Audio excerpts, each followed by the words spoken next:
Assalamualaikum warahmatullahi wabarakatuh. Perkenalkan, saya Novi Putri dari Universitas Kubang Semarang, Fakultas Ekonomika dan Bisnis, Prodi Manajemen tahun 2020 dengan NIM akhir 0071.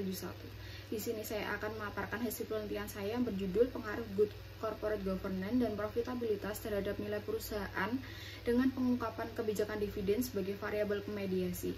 Studi kasus perusahaan manufaktur sektor industri aneka tahun 2020 sampai 2022 yang terdaftar di BEI. Dalam penyusunannya saya dibimbing oleh Bapak Dr. Bambang Sudiatno MM. Langsung saja latar belakang, nilai perusahaan merupakan salah satu faktor penting bagi investor untuk menentukan keputusan investasi. Kenaikan nilai perusahaan sejalan dengan kenaikan harga saham yang meningkatkan nilai perusahaan dan meningkatkan kepercayaan pasar terhadap kinerja perusahaan, baik saat ini maupun di masa depan. Adapun dua faktor yang mempengaruhi nilai perusahaan, yang pertama yaitu faktor non finansial, salah satunya Good Corporate Governance yang diukur dengan ukuran Dewan Komisaris atau Board of Commissioners. Yang kedua diukur dengan ukuran Dewan Direksi atau Board of Director. Yang kedua yaitu faktor keuangan kinerja perusahaan, salah satunya profitabilitas yang diukur dengan return on asset. Dari beberapa studi yang dilakukan oleh Handayani dan Ibrani tahun 2023 yang menghasilkan Good Corporate Governance tidak berpengaruh terhadap nilai perusahaan, dan Damayanti tahun 2020 serta Deng et al. Tahun 2023 menyatakan adanya pengaruh Good Corporate Governance dengan nilai perusahaan, sehingga Good Corporate Governance meningkatkan nilai perusahaan dari perspektif Dewan Direksi, pemegang saham utama, dan investor asing. Dari adanya beberapa riset gap yang diperoleh, maka masih ada menimbulkan kesenjangan penelitian yang beragam.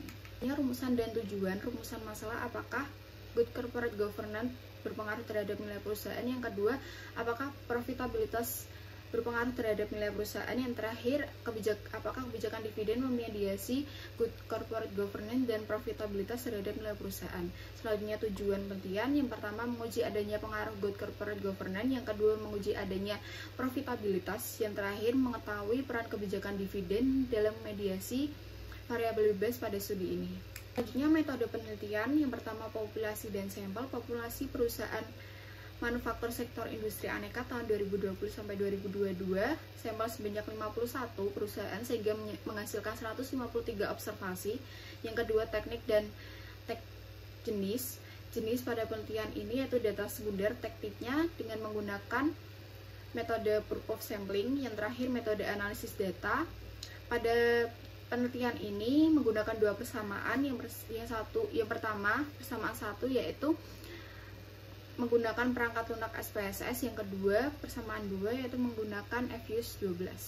Selanjutnya hasil dan pembahasan. Yang pertama analisis persamaan 1 menggunakan analisis regresi logistik. Yang pertama menilai keseluruhan model. Yang kedua menilai kelayakan model. Yang ketiga koefisien determinasi. Yang keempat matris klarifikasi. Selanjutnya berikut analisis regresi logistik.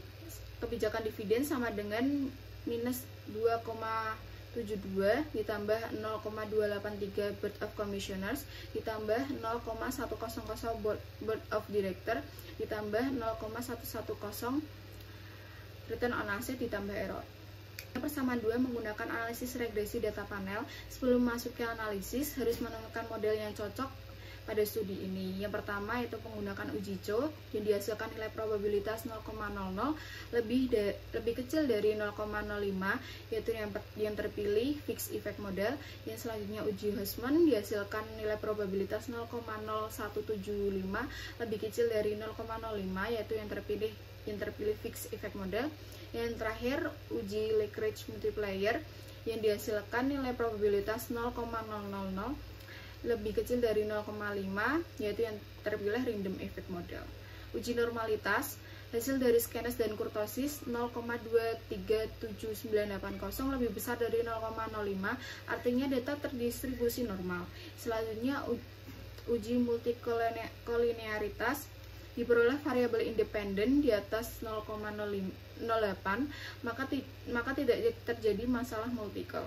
Yang selanjutnya uji heteroskedastisitas diperoleh variabel independen di atas 0,05 maka tidak terjadi heteros.